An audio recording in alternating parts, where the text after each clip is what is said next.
Hey, what's up, everybody? We have a new YouTube channel. Make sure you subscribe right now. Leave a comment on the video. Share it with your friends. It's also a podcast, 3 and Out, wherever you listen with me, John Middlekauff, Apple, Spotify. We have you covered, as well as thevolume.com. We have merch. Check out. I got 3 and Out hats right now.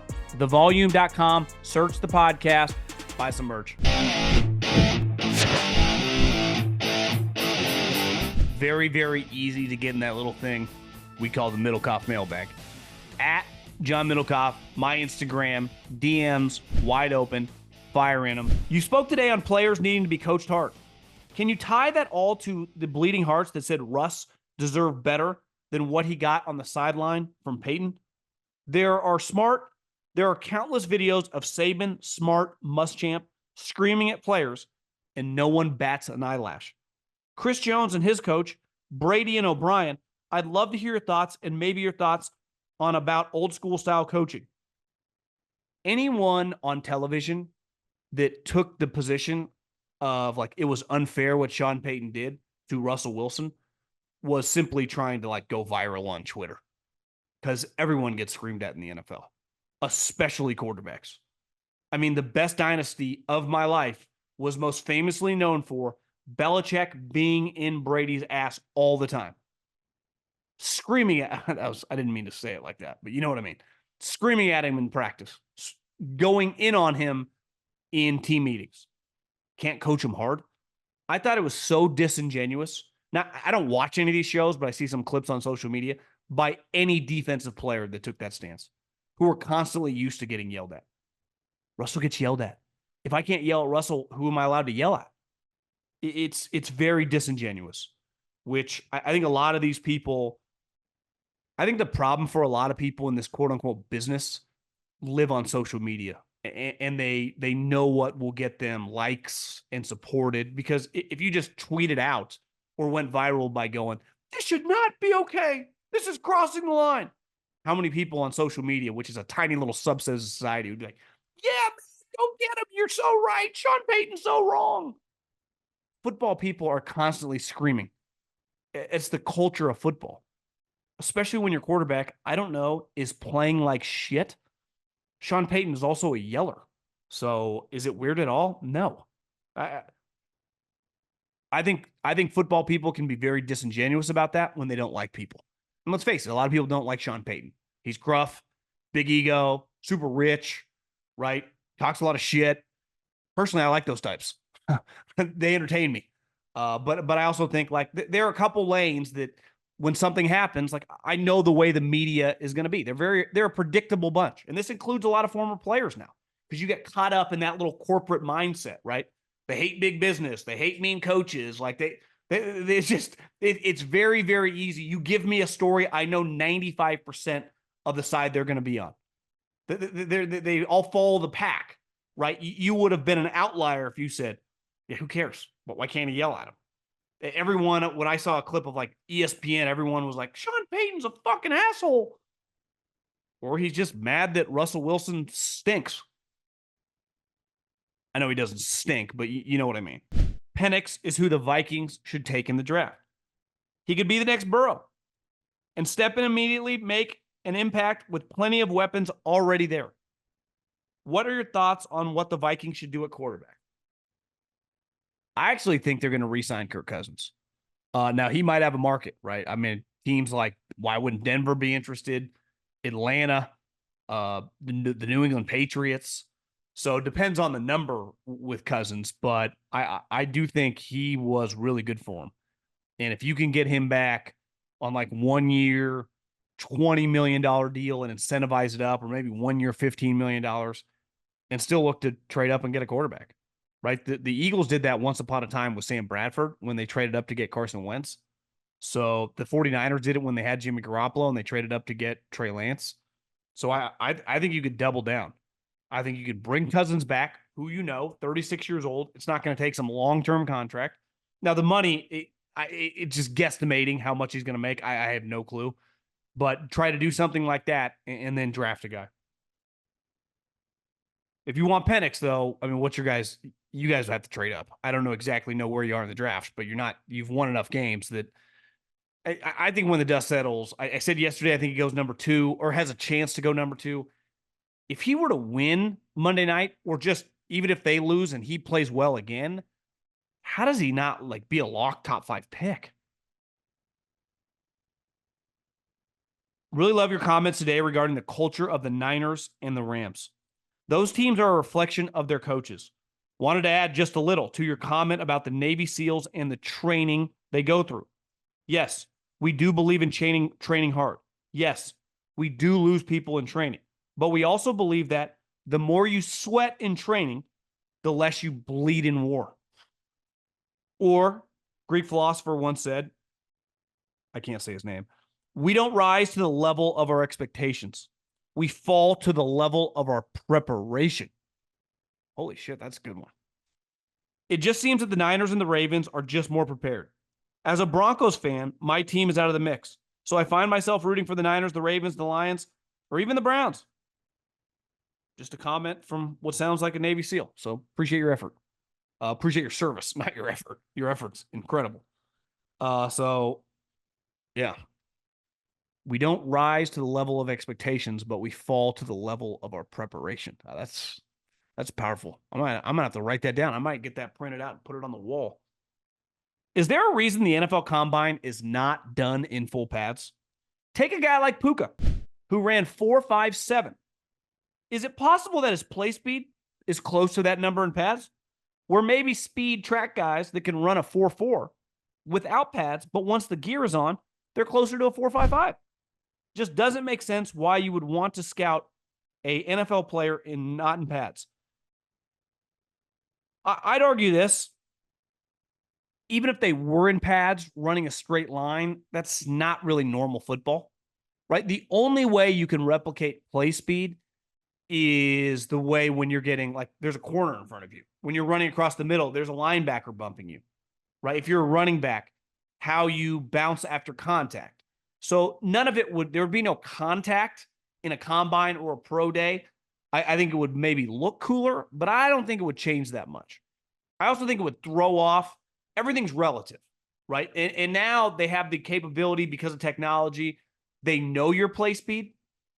When I was at Fresno State, Pat Hill, who had worked for Belichick, when I worked for him, we used to have these things called flying 40. So when you'd watch a recruit, and obviously a lot of Division I recruits on offense or even on defense chasing a guy, get a lot of big plays. So when you see a guy run for 40 yards, you can time him in pads, right? Look at Deebo Samuel. Is Deebo the fastest guy, no pads, running a straight 40? No. You put the ball in his hands with pads, how often does he get caught? I'm not saying he's Tyreek Hill, but his play speed is elite. So I think the scouting community is relatively good at play speed, and judging that through technology or just the ability to scout that. And I remember this used to come up a lot in draft meetings or in recruiting meetings. This guy runs a lot faster in that situation than he plays. So that's always a red flag. When your play speed, like Jamar Chase, right? Devontae Adams, some guys that aren't quote unquote burners, their play speed's awesome. That's what matters, is play speed. Sometimes you freak out, and listen, it does. But just because, I say it all the time, the draft is a marketplace. Like when you buy a home, what really matters?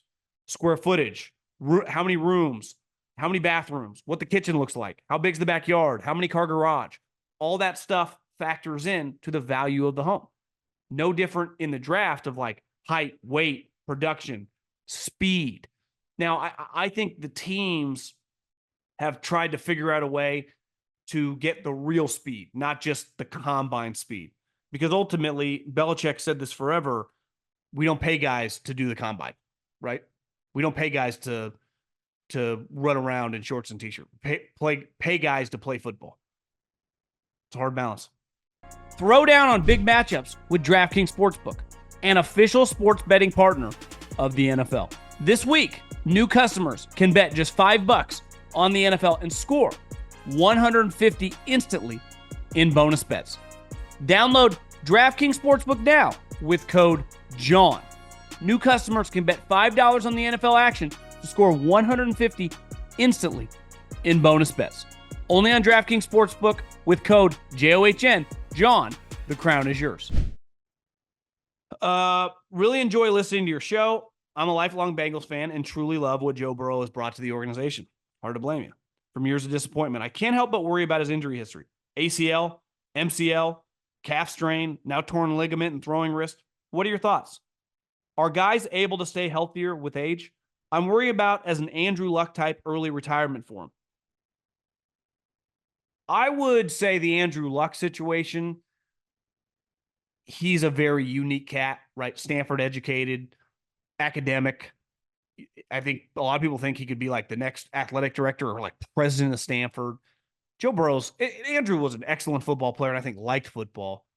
Joe Burrow is a football guy, like to his core. Dad's a coach. To me, he would only quote unquote early retire, like if he had to physically.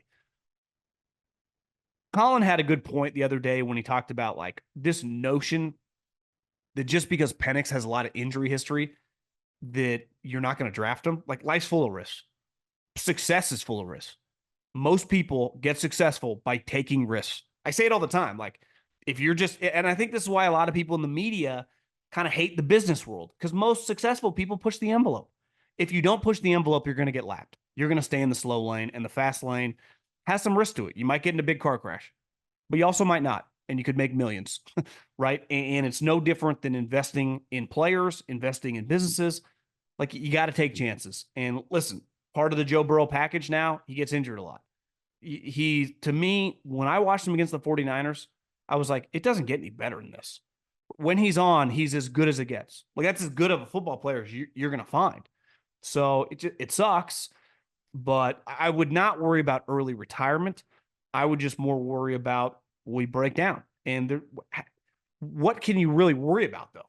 Like it's like whenever I see Mark Zuckerberg's building the bunker, like the world's going to end. Well, if it ends, we're all fucked. I am, you are, we all got issues, right? I'm not building a bunker. Right. So I'm going to worry about risk. If you live on social media all day long, you're going to see a lot of negativity. You're going to freak out. If you don't, you just go about your day. You're like, most people are kind of happy. Most people are kind of enjoying life. And you just go. Right. Yeah. Guy could get any player in the league could get a concussion tomorrow in practice, let alone in a game. You don't know. So I would say the knee injury, he got smashed in his knee. Right. The calf injury, who knows? Maybe he just wasn't drinking enough water. Right? The throwing injury, once you aggregate them all together, yeah, it's worrisome. But if you just spend all your time worrying, there's no way to, it's a shitty way to live. Got to hope he's healthy and rock and roll. Because when he's healthy, you guys are as good as it gets. So I guess my ultimate take would be, I don't think there's anything you can do. Mailbag question. Probably a dumb one.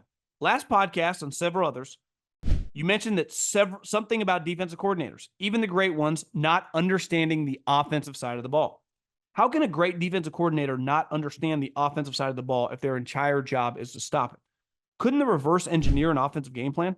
Again, probably a dumb question. I think when I said that, like what I mean is not that you take the top defensive coordinators, they don't know how to stop. Like they understand what defense stops concepts, right?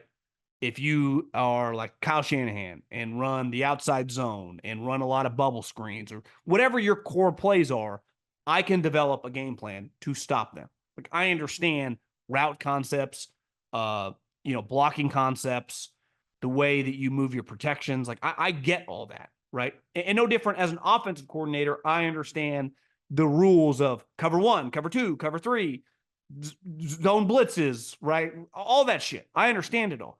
The difference is a defensive coordinator or an offensive coordinator, I couldn't have them just run the defense, right? They wouldn't know teaching the techniques. They understand the big picture concepts. Mike Tomlin could not be an offensive coordinator in the NFL. Just like Andy Reid couldn't be a defensive coordinator in the league, right? That's Pete Carroll couldn't be an offensive coordinator. It doesn't mean they don't understand concepts and what defensive coordinators do. Also, a big part of coaching on a weekly basis is knowing your strengths and weaknesses. So like if I'm an offensive coordinator and I'm Andy Reid, right? And I got Kelsey and Pacheco. Well, if I know certain things that your defensive players are not good at, And we can succeed that way. Like if you don't have a guy that can cover the tight end, maybe I'll throw the tight end 20 times that game, right? Or defensively, if your right tackle is terrible in any passing situation, I might overload a blitz to that side every single time to try to take advantage of it, right? Or you have wide receivers that can't get off press. So a huge part of coaching is not necessarily like footwork and leverage. It's like game planning, using my players against your players, taking your strengths and trying to avoid them and finding your weaknesses and trying to exploit them. Like it's like, it's, again, why football and the military have so much in common. It's trying to take you down, right? So it's less about, like, I do not think most defensive coordinators could just be enough. We saw it with Matt Patricia. It's just not the way it worked. It's probably not the best way to explain it, because like you said, it's not like taking the marketing guy and having him be the company's IT guy, right? It's like, well, he might know nothing about technology. Obviously, defensive coordinator understands all the different routes or the different run schemes, like gap runs, zone runs. Like he gets that, right? But it doesn't mean that he could execute it, coach it. He could like lead the group, but adjust. Again, a part of it too is experience, maybe over time. But you could argue a good coach, right? Like if I just took Andy Reid or Kyle Shanahan and just made them their team's defensive coordinator, maybe within like 3 or 4 years, they'd be good at it, right? But you spend all your time on the offensive mindset. So part of it is the mindset, right? I haven't been a W-2 employee in almost a decade now. So my mindset as a worker, right? Everything I have a piece of, I work, is much different than it ever was when I just worked for the Eagles or worked for the radio station. So part of it is like your mind shifts. And if I'm an offensive coordinator, like I don't think as much about like how do I improve. Like I'm just thinking about it completely different, right? So when you work, right, when you run a small business, you think a lot differently than if I just pay you 250 grand to be my accountant, right? And these aren't perfect examples, but ultimately my point is it's just not the same. I guess it's just simply not the same. Have you bet Washington yet? You won big on them last week. I know you've got them 7-1 to win $7,000. How the fuck? Actually 8, because I've already won the 1,000 that I put back or put down back. How do you not head over to DraftKings tomorrow and put at least $5K on the boys plus 4.5? The disrespect is outrageous. And don't give me the home renovation story again. My home renovation story was simply, I can't be reckless. I've actually been thinking about it. Should I just go and put what I just won, like 10K on Washington plus 4.5? The problem is I'm already with house money, but the reason I believed in these guys is because I've watched them for 2 years now, and all they do is win. Now, I'll be completely candid on this. I love the matchup with Texas. I thought the coaching mismatch was gigantic, and it showed. They were up multiple scores in the second half. Like, I'm sorry, that wasn't a close game. Washington worked Sark. I knew that was coming. I followed Sark's career closely. Michigan, like, it wouldn't surprise me if they win and win by 7. Like, I could see that. So I'm not as confident. Part of gambling, whether you're gambling or whether you're investing in stocks, especially once you start higher units, right? If I'm going to put $50,000 into a stock, if I'm going to put $10,000 down on the game, like, I'm going to feel pretty good about it. I don't feel great about this. I don't feel bad, but I don't feel great. My conviction for that Washington, Texas game, I've had 3 times in my life where I'm like, this can't lose. And in college, I took all the money I had, which was $1,200. It might have been 15. It was somewhere between 12 and 1,500 because I remember I won about $1,300. So maybe it was like $1,500. And I bet on the New England Patriots to not cover the spread against the Giants in 2007. Because I remember week 18 watching that Giants team almost beat the undefeated Patriots. And obviously the Giants won. I just took them like plus 13.5 or whatever the spread was. The Bronco Carolina Panthers Super Bowl. I was living in the Bay Area and I was around like the media stuff. And I remember seeing the Panthers players all around screwing around. And the Broncos player serious as a heart attack. I also was doing stuff for the Raiders at the time. So I had seen that Broncos team live 3 years in a row and being like, this defense is incredible. I put like $5,000 down. I didn't have as much money then. This one, I felt pretty good. I felt pretty good. You could have argued, I've said it before, I wussed out a little bit. Now, part of it was holidays. I went to Wells Fargo. The bank had been closed, so I had to I can only take out a couple grand, so I had to do it like 4 days in a row on Friday, Saturday, Sunday, and then pay Monday. So I had some financial restrictions that way. But I'll tell you this about home renovations. Shit is not cheap. I mean, you can spend hundreds of thousands of dollars without even blinking. Like I said, I do not have shutters, blinds, or anything throughout my house now. Part of it, I bought a fixer-upper, needed to be flipped around, and the stuff that he had on the windows was an embarrassment. But you look into that, you're like, God, that costs you another 30, 40 grand. So it's just, I got other people living in this house beside myself. Back in the day, I would have lived without window coverings for 2 years if I'd been betting on sports. But I want Washington to win. I'm rooting for them. Obviously, I have $8,000 on the line, which is all profit at this point. But I am not going to pound the table and say that they are a lock to cover. Should I just ride them because they're the hot hand? I've made gambling mistakes. The belief I had against Steve Sarkisian and Quinn Ewers with DeBoer, Grubb, and Michael Penix, it's as strong as any I've ever had. I don't have that same conviction here because I think Michigan's good. I mean, they got a team. They have an NFL team. All these guys are going to play in the NFL. Now, some of them might get cut, practice squad or whatever, but majority of them are going to be starters and role players in the NFL. They're tough. They're physical. They are the type team that I heard someone say this the other day. I think Klatt said it to Coward. He's like, Michigan, the way they built this team was to stop Ohio State from a couple years ago. Who were they? CJ Stroud, Garrett Wilson, Olave, Jackson Smith, Marvin Harrison. They were a bombs away, elite NFL quarterback, elite NFL receivers. And they've handled them. Now, the difference is, I think DeBoer is better than Ryan Day. Like, I'm not just saying this to be funny. What Harbaugh said about Ryan Day being born on third base couldn't have been any more true. I don't think Ryan Day is that good of a coach. His resume. Well, the Big Ten kind of fucking sucks. He's at Ohio State. I'm sorry. I don't think he's some scrub coach. He's kind of like Sark. Like, listen, good play caller. Deep down, is he a tough guy? Deep down, would I want him as my, do I think he's a top 10 coach in college football? No chance. No chance on God's green earth do I believe that. I think, could you make the argument he's better than Sark? Maybe. Who would I rather have going forward? I might rather have Sark because at least Sark learned from Saban. Ryan Day's a Chip Kelly guy. Like, deep down, he's a Chip Kelly guy.